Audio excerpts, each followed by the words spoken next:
Wote hawa wote wameacha familia zao, wako barabarani na wana mpango wa kutembea nchi nzima barabarani, nchi nzima barabarani.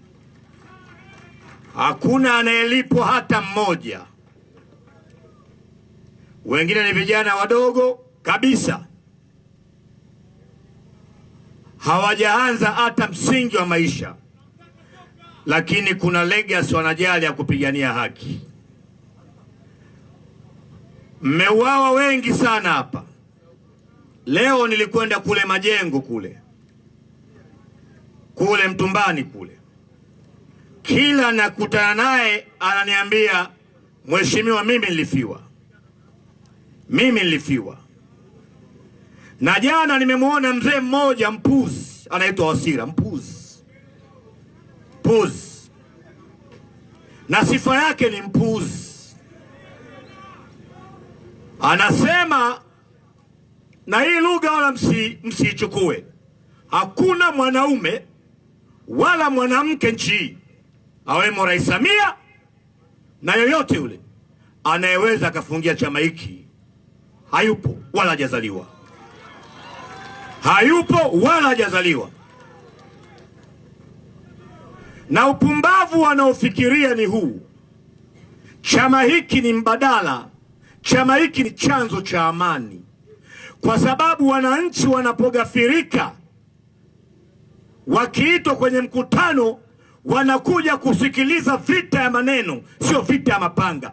Kuondoa chama ama kufikiria ama kutishia kufuta chama kama Chadema ama kukiadhibu ni kutengeneza vita vya wenyewe kwa wenyewe.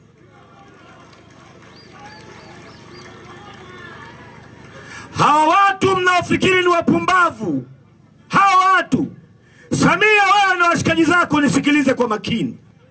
Hawa watu unaofikiri ni wapumbavu, kuna siku mtaamka, hamtaamini kama hawa ndio lile kundi tulilokuwa tunafikiri ni wapumbavu.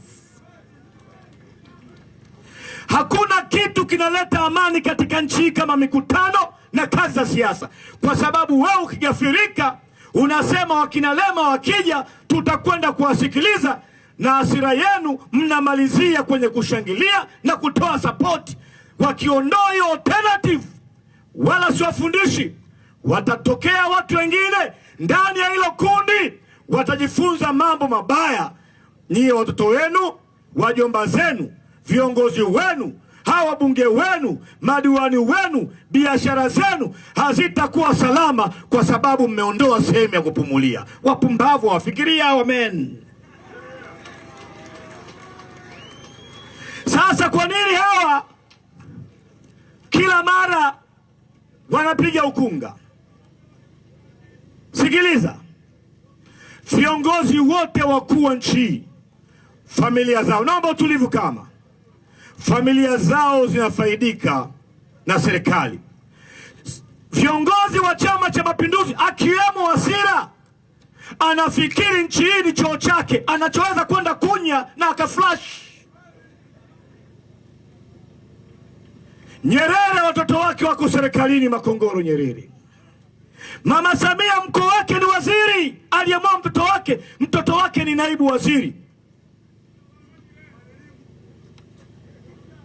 Wasira mtoto wake juzi, wabunge wa Chama cha Mapinduzi wamepewa maelekezo wamchague kuwa mbunge wa Afrika Mashariki. Mtoto wa Wasira ni mbunge wa bunge la Afrika Mashariki. Mwinyi kule Zanzibar, ndugu zake wawili ni wabunge, yeye ni rais.